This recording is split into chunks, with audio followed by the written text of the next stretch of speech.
안녕하세요. 돈에 환장한 신우와 남편에게 질려버려서 이혼한 30대 여성입니다. 지금도 그 둘을 생각하면 우라가 치미는데, 아니 그렇게 둘이 좋아 죽을 정도면 그냥 둘이서 살지. 뭐 한다고 남편은 저한테 결혼을 하자고 한 건지도 모르겠고, 정말이지 또다시 머리가 지끈지끈 아파오네요. 저는 그래도 어떻게든 가정을 지켜보려고 했어요. 가장 아름다웠던 20대의 남편을 만나 최선을 다해 사랑을 했으니 마무리도 아름다웠으면 했던 거죠. 비록 왕자와 공주님은 아니었어도 오래오래 행복하게 살고 싶었달까요? 하지만 세상 일 뭐 하나 제 마음대로 되지 않듯 결혼 생활도 별반 다르지 않았어요. 남편과 제가 더는 같은 곳을 보고 있지 않았던 데다가 어디서 갑자기 동화로 치면 마녀나 다름없는 신우가 나타나선 말 그대로 분탕질을 해댔으니 남편하고 처음 만난 건 공무원 시험을 준비하면서였어요. 저는 원래 혼자서 공부를 하다가 도무지 집중도 안 되고 불안해서 학원을 등록했는데 남편은 그때 이미 한 번 떨어지고 2년째 준비하던 학생이었죠. 그리고 그런 저희가 서로 안면을 트고 지내게 된 건 학원 시스템이 여러 명이 같이 모여 공부하는 분위기를 장려했거든요. 솔직히 처음엔 그냥 각자 알아서 하게 내버려두지 애들도 아니고 무슨 조를 짜주나 싶었는데 공무원 시험이라는 게 멘탈 관리가 중요하더라고요. 그러니까 비슷한 상황에 놓인 사람들을 모아놓고 서로 의지할 수 있게끔 분위기를 만들어준 거였지요. 그런데 한심하게 보이겠지만 결국 젊은 청춘들이 한데 있다 보니 그 안에서도 그 와중에도 좋은 감정을 갖게 되고 그렇게 되었네요. 그해 시험에 저희는 둘 다 보기 좋게 떨어졌어요. 냉정하게 말해서 남들은 목숨 걸고 준비하는 시험인데 연애를 해댔으니 결과가 좋을 리가 없었죠. 그래서 저는 억울하기보다는 쪽팔린 마음이 컸고 처음부터 제가 공무원 시험 준비를 하던 걸 반대하시던 부모님께선 이참에 때려쳐라 그러시더라고요. 그리고 워낙 결과가 처참하다 보니 1년 더 해보겠다 소리도 못하겠대요. 그런데 운 좋게도 제가 시험 끝나고 3개월 만에 있던 대기업 공채에 합격을 했습니다. 반면에 남편은 2년이나 쏟아부었는데 이제 와서 관둘 수는 없다며 계속해서 시험 준비를 이어나갔고 그래서 결론부터 말하자면 남편은 정확히 5년 만에 저랑 사귄 지 3년 만에 공무원이 되긴 했어요. 내내 준비하던 7급이 아니라 9급이라서 솔직히 좀 아쉽긴 했지만요. 남편은 발령받고 3달 만에 저한테 프로포즈를 해왔어요. 그런데 사실 저는 이미 5년이나 사귀었으니 오히려 굳이 결혼을 서둘러야겠다는 생각이 없었거든요. 이른 나이에 연애를 시작했다 보니 비록 끝자락이긴 해도 제 나이는 여전히 20대였고 하지만 남편은 남들보다 자기가 사회생활이 늦은 만큼 다른 건 더는 늦고 싶지 않다며 하루라도 빨리 가정을 꾸리고 싶다더군요. 그래서 서둘러 결혼을 추진하게 되었어요. 그런데 황당하게도 남편 쪽, 정확히 말하자면 신우가 저희의 결정에 반대표를 던졌습니다. 이제서야 비로소 남편 출세길이 열렸는데 뭐가 아쉬워서 저랑 결혼을 하냐 막말로 널린 게 여자다. 이제 너 좋다고 달라들 여자가 줄을 설 텐데 너무 성급한 거 아니냐 해가면서 말이죠. 기도 안 차더라고요. 무시하자는 건 아니지만 막말로 무슨 사짜 직업도 아닌데 출세길이 어쩌고 하는 것도 웃기고 직업적으로만 보면 남편이 저보다 좀 안정적이었을 뿐 급여는 제 절반 수준밖에 되지 않았는데 얼마나 손해를 보는 것처럼 말하는 것도 웃겼고요.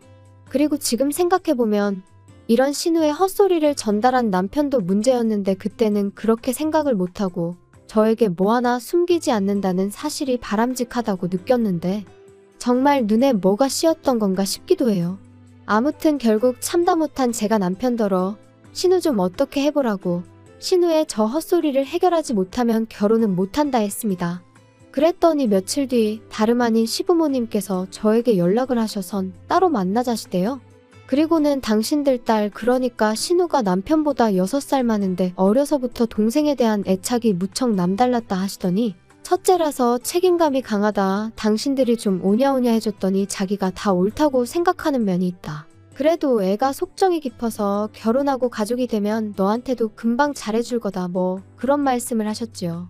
그리고 그때는 신우라는 인간은 제정신이 아닌 것 같아도 시부모님 되실 분들은 다르구나 싶더라고요. 게다가 남편도 앞으로 신우랑 제 사이에 크던 작던 무슨 일이 있으면 무조건 제 편을 들겠다며 자기가 다 미안하다 하니 그래서 참고 결혼했어요. 까놓고 제가 신우랑 살부비며 살 것도 아닌데 그까짓 거 무시해버리자면서 말이에요. 그런데 막상 식을 올리고 한 몇 달 동안 제가 몸소 신우와 시부모님을 겪어보니 한마디로 집안의 대소사가 전부 다 신우 손에서 결정이 되고 있었어요. 시부모님은 경제력이 없으시다 보니 신우의 벌이에 의존하고 계셨고, 그러니 신우의 말이라면 신우가 성질이라도 한 번 내면 시부모님도 더는 어쩌지 못하시는 게 눈에 보였죠. 게다가 저희 어머님은 원래 사람이 좀 조용하시고 좋은 게 좋은 거라고 둥글게 넘어가시는 편이세요. 아니, 이건 제가 좋게 표현한 거고 실은 당신 의견을 잘 말씀하지 않으시고 우유부단하십니다. 그리고 신우는 이런 어머님의 성격을 도대체 이해를 못하겠다, 답답해 죽겠다 해대면서 매번 자기가 나서서 시어머니 역할을 대신하려 들더라니까요. 사실 결혼 전 상견례 자리에서도 계속해서 시부모님 말씀을 끊어가며 나대는 모습을 보이긴 했는데 그때는 그냥 사람이 드세서 저러나 싶었거든요. 근데 그게 아니라 애시당초 신우가 자기 부모님을, 그러니까 시부모님을 엄청 무시하고 있던 거였죠. 한편 제가 결혼하고 얼마 지나지 않아 외국에서 호텔리어를 하던 제 동생이 한국에 돌아왔어요. 친정아버지께서 같이 사업을 해보자며 동생을 불러들이신 거였죠. 참고로 저한테도 권하시긴 했는데 전 사업 쪽엔 영 관심이 없어서 진작에 거절한 상황이었습니다. 큰 조직과 체계 안에서 주어진 일을 하는 게 솔직히 마음이 편했거든요.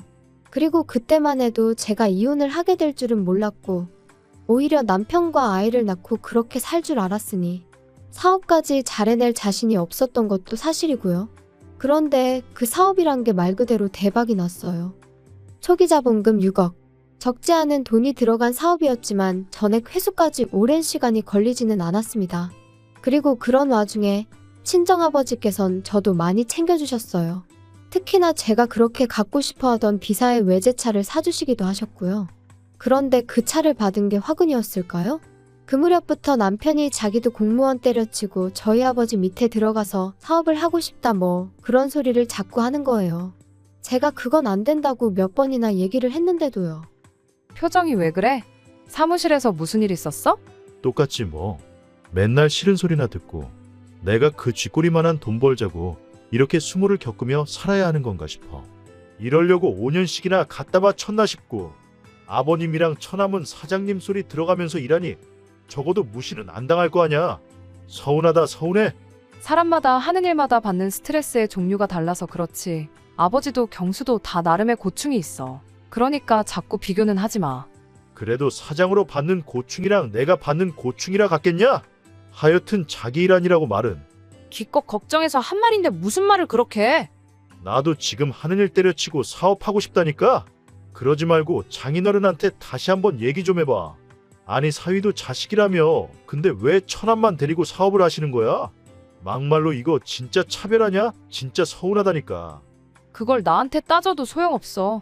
아버지가 안 된다고 하셨을 땐 다 아버지 나름대로 이유가 있으신 거니까. 진짜 너도 장인어른도 그러는 거 아냐? 아니면 혹시 돈 좀 해달라고 하면 어때? 뭐라고? 그게 무슨 소리야? 사업을 하고 싶으면 당신이랑 나랑 일단 돈을 모아서 그리고 이후에 하든 말든 해야지. 왜 당신이 사업을 하는데 우리 아버지한테 돈을 해달라고 부탁을 드리래? 절대 안 돼. 매번 남편이 때려치고 사업이나 할까 어쩔까 해댈 때 저는 솔직히 그저 푸념이라고만 생각했어요. 누구나 가슴속에 사표 한 장 품고 다닌다는 말처럼 그냥 하는 소린 줄로만 알았죠. 그런데 언젠가부터 자꾸 저더러 너도 자식인데 왜 처남만 해주시냐 하더니 급기야는 대놓고 친정에서 자본 좀 끌어와라 하니까 어이가 없더라고요. 그런데 여기서 끝이 아니었습니다. 안 된다고 했으면 싫다고 했으면 그런 줄 알면 되지. 그걸 신우한테 이야기를 한 거죠. 옳게 우리 얘기 좀 하지? 무슨 일 때문에 그러세요? 장훈이가 옳게 한데 서운해하더라. 일 관두고 뭐 다른 것 좀 해보고 싶은데 협조를 안 해준다며. 협조를 안 해준다기보다 형님도 아시다시피 지금 직장 들어가려고 그 사람이 애 많이 썼잖아요. 그런데 이제 와서 갑자기 왜 저러는지 모르겠거든요. 마누라는 떡하니 외제차 끌고 다니는데 지는 똥차 끌고 다니고 그러니 걔가 기분이 좋겠어. 거기다 옳게 아버지고 동생이고 사업해서 돈을 쓸어 담는다며? 장훈이도 보고 듣는 게 있으니 그렇지. 아니 왜 안 껴주신다는 거래? 안 껴주실 거면 막말로 좀 도와주시던가. 막말로 장훈이가 사업해서 올케네 식구들처럼 대박치면 올케는 이러나 저러나 손해볼 거 없이 좋잖아?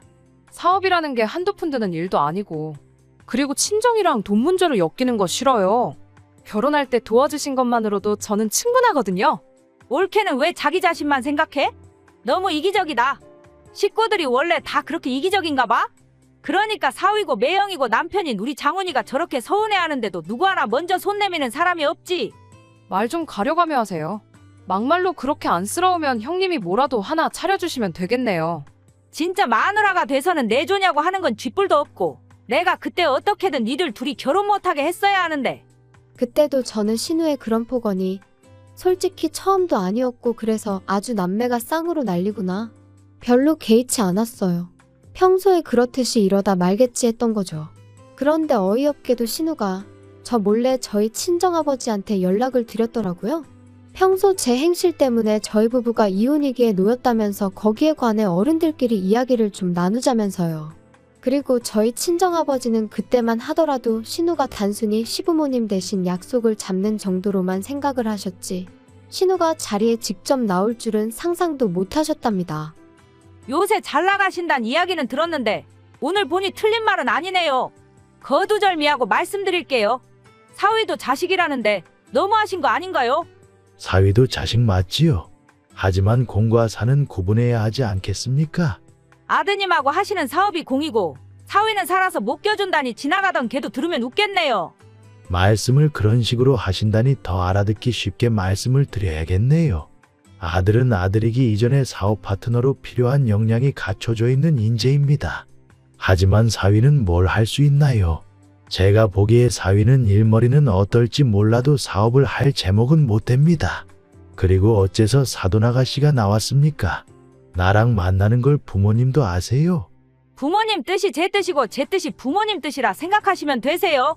아무튼 말이 영 통하질 않는 게 올케가 누굴 닮아 저러는지 잘 알겠네요. 그렇게 딸 결혼 생활에 소금을 치셔야겠다니 유감입니다. 아무튼 올케가 이혼녀가 되기라도 하면 사돈어른 때문인 줄 아시면 되고요. 그리고 이렇게 만났으니 하는 말인데 다른 남자들 같으면 5년 동안 만났다는 이유로 결혼 안 해요. 근데 제 동생이요?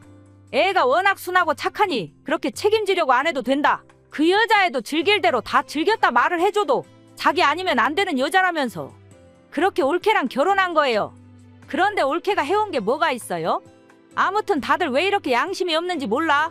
그리고 저희 아버지께서 그런 신우에게 지금 뭐라고 하는 말씀과 함께 쿵소리가 났고 거기까지가 끝이었습니다. 참고로 저희 아버지께선 사업을 시작하신 이후로 누구를 만나든 그 대화 내용을 저장하셨는데 신우와의 대화도 예외가 아니었지요. 아버지가 신우와 만나던 당시 저는 평소와 다름없이 회사에 출근해 제 일을 하고 있었습니다. 그런데 신우가 전화로 한다는 말이 어디 병원으로 오라며 지금 네 아버지 때문에 내가 이게 무슨 상황이냐고요. 그리고는 온갖 짜증을 냈는데 그때만 하더라도 저는 아버지가 신우와 만나고 있다는 건 상상조차 못했기에 앞뒤 다 잘라먹은 신우의 말이 도무지 이해가 되질 않았어요. 하지만 이해가 되고 안 되고를 떠나 아버지가 병원이라니 바로 어머니와 남편에게 소식을 알리면서 저 또한 불이 나게 회사를 나섰죠. 그리고 이후로 알게 된 건 앞서 언급한 두 사람의 대화 내용과 아버지가 쓰러진 후의 일이었습니다. 신우가 폭언을 퍼부어대자 저희 아버지는 그 자리에서 그만 쓰러지셨고 그 쓰러지신 아버지를 신우는 일으켜 세워드리기는커녕 이제 하다 안 되니까 생쇼를 하냐며 코웃음을 치더랍니다. 그리고는 흔들어 깨우려는 걸 카페 안에 있던 사람들이 그러면 안 된다며 서로 119를 불러라, 물을 가져와라. 뭐 그런 상황 속에서 이제 저희 아버지가 응급실로 이송이 되셨던 거죠. 그리고 그땐 그나마 어쨌든 신우가 바로 옆에 있던 사람이니 같이 구급차에 오르게 된 거였고요. 신우는 병원에 도착한 저를 보더니 자긴 가보겠다며 저희 아버지 때문에 자기 일정이 다 꼬였네 어쩌네. 끝까지 미안하단 말은 없었습니다. 그래도 저는 신우가 저희 아버지를 혼자 병원에 보내지 않았다는 사실 하나로 아무것도 문제 삼지 않으려 했어요. 오히려 혼자 계실 때 쓰러지신 게 아니니 얼마나 다행이냐고 그렇게 생각하며 차라리 고맙다 생각하기로 했었죠. 한편 아버지는 다행히 경미한 뇌졸중이란 판정을 받으시고 집으로 퇴원을 하셨습니다. 병원에서는 당장은 입원까지는 필요치 않고 약만 잘 드시면 금방 좋아지실 거라 하대요. 그리고 1,400만 원이란 제법 큰 액수의 보험금도 받았네요. 그런데 문제는 남편이 이 사실을 알게 되었어요. 보험금을 청구하는 과정에서 아버지 대신 제가 일을 좀 보느라고 몇 가지 서류를 제가 가지고 있었는데 하필이면 그 서류를 남편이 보게 된 거죠. 장인어른 별로 편찮으시지도 않았는데 보험금을 탔어? 땡 잡으셨네.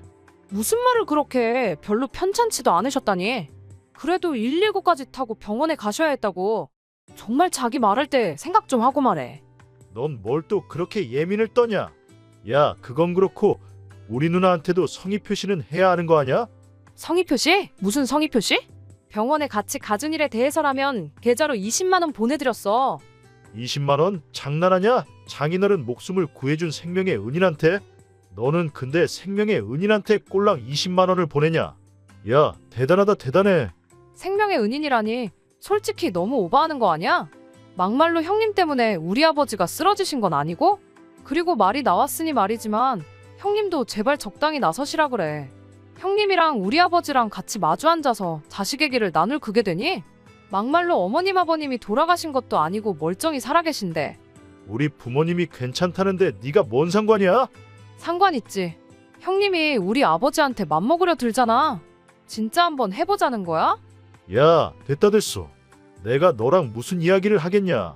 하지만 이후로도 남편의 억지는 계속되었고 저는 도무지 그런 남편을 감당할 수가 없었습니다. 그리고 급기야 남편이 저와 상의도 없이 사표를 냈다는 걸 알게 되었을 땐 정말 망치로 머리를 한 대 아니 10대쯤 맞은 느낌이었죠. 이후로 남편은 내가 이제 백수까지 되었는데 너 나를 그냥 두고만 볼 거냐? 네 아버지한테 뭐라고 말이라도 좀 해보라는 식으로 말 그대로 똥배짱을 부려대기 시작했고요. 하지만 당연히 저는 친정아버지께 그 어떤 말씀도 드리지 않았어요. 아니 오히려 친정아버지가 정 안 되면 회사에 나오라고 해야지 어쩌겠냐 하시는데 그런 말은 절대 꺼내지도 마시라고 제가 말렸네요. 너무 괘씸했거든요. 아니 막말로 사업이 그렇게 하고 싶으면 하다못해 사업계획서라도 작성을 해서 자기 생각을 좀 납득시키려고 한다거나 그런 노력이라도 해야 하는 거 아닌가요? 하지만 남편은 그저 자기가 제 남편이니 저희 부모님이 당연히 자기를 도와주셔야 한다는 아주 뻔뻔한 태도를 고수했어요. 그뿐만이 아닙니다. 신우는 이후로도 말끝마다 누구 덕분에 죽다 살아났는데 고마운 줄도 모른다며 자기가 저희 친정아버지를 열받게 한 이야기는 쏙 빼놓고 친척분들에게 전화 저희 부모님을 완전히 안면몰수 파렴치 안으로 몰고 갔으니 아무리 참으려고 해도 참을 수가 없었어요. 그래서 마지막으로 정말 마지막이란 마음으로 남편에게 형님 정말 너무하신다. 좀 전에는 얼굴도 가물가물한 고모님한테 전화가 걸려왔는데 뭘 하시는 줄 알아? 나더러 그렇게 살지 말래. 형님이 도대체 뭐라고 하셨길래 세상에 결혼식 때 딱 한 번 뵌 고모님이 그런 말씀을 하셔? 당신이 형님한테 제발 좀 그만하라고 말 좀 해. 내가 왜 누나가 누나 입으로 자기가 하고 싶은 말을 한다는데 내가 그걸 어떻게 막냐? 언론의 자유라고 들어본 적 없냐? 그게 지금 말이 된다고 생각하는 거야? 진짜 형님도 당신도 말도 안 되는 억지 좀 제발 그만 써. 남매 아니랄까봐. 그러니까 나는 남매라서 우리 누나 동생이라서 누나한테 이래라 저래라 하기 싫으니까 욕먹기 싫으면 지금이라도 누나한테 죄송합니다 하고 줄 건 주고 네가 잘하면 되겠네. 정말 그렇게 나온다 이거지? 그러니까 당신은 나랑 형님 사이에서 형님 편이다 이거네? 아무렴 당연하지.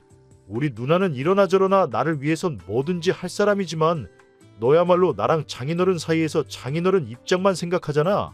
그래 그럼 우리 결론 났네. 당신은 형님이 중요하고 나는 당신 말대로 우리 아버지가 중요하니 못하러 같이 살아? 막대 먹고 날강도 같은 당신 누나도 당신도 지긋지긋했는데 이제 다 끝이야. 그런데 어이없게도 막상 제가 남편과 이혼하기로 하니 신우가 그때부터 그전과는 전혀 다른 태도를 취하기 시작했습니다. 그래도 부부의 인연이라는 게 보통 인연이 아닌 건데 이혼이라니 말도 안 된다면서 저더러 위기를 극복하려고 노력을 해봐야지 그렇게 포기하면 쓰냐 돼요? 그래서 제가 이게 다 형님 덕분 아니냐 이렇게 되길 바라신 거 아니냐니까. 자기는 그저 윗사람으로 몇 마디 한 것뿐이지 누구보다 저희의 행복을 바란다나 어쩐다나. 그리고 신우가 그렇게 태도를 달리한 데는 다 이유가 있었습니다. 남편이 신우더러 저랑 갈라서는 대로 신우네 집에 들어가 살아야겠다고 했던 거죠. 신우는 자기가 벌려놓은 상황이 있으니 대놓고 안 된다고도 못하고 그러니까 왜 괜히 동생 부부 사이에 끼어들어 이 사단을 만든 건지. 하지만 저로서는 신우 덕분에 남편의 민낯과 그 음흉한 속내까지 전부 다 알아차리게 되었으니 오히려 고마웠습니다. 그래서 마지막으로 만났던 날엔 집에 가는 길에 커피나 한 잔 사 먹으라고 10,000원 쥐어줬네요. 울그락불그락하는 신우의 표정을 여러분들도 보셨어야 하는데. 아무튼 결국 저랑 남편은 이혼했고 남편은 신우와 같이 살기 시작한 모양이에요. 그렇게 물보다 진한 피로 맺어진 지 누나랑 같이 살게 되었으니 얼마나 좋을까요? 오손도손 잘 지냈으면 좋겠어요. 괜히 저 말고 또 다른 불쌍한 여자 팔자 꼬아놓지 말고 어떻게 마무리를 해야 하나 싶은데 혹시 주변에 자기 건 자기 거, 남의 것도 자기 것이라고 착각하는 사람들이 있다면 참지 말고 꼭 확실히 선을 그으시라고 말씀드리고 싶어요. 확실히 말해도 못 알아들은 척 고집 부리는 인간들이 많은 게 함정이긴 한데 괜히 애매한 모습을 보였다간 휘둘리기 쉽상이겠다는 걸 제가 이번에 뼈저리게 배웠거든요. 여러분은 저와 같은 실수는 하지 않으셨으면 좋겠습니다. 그나저나 요새 날씨가 따뜻했다 눈왔다. 도무지 종잡을 수가 없네요. 이럴수록 감기 조심하셔야 하는 거 아시죠? 건강 유의하시고 항상 즐거운 일만 있으시길 바라겠습니다. 감사합니다.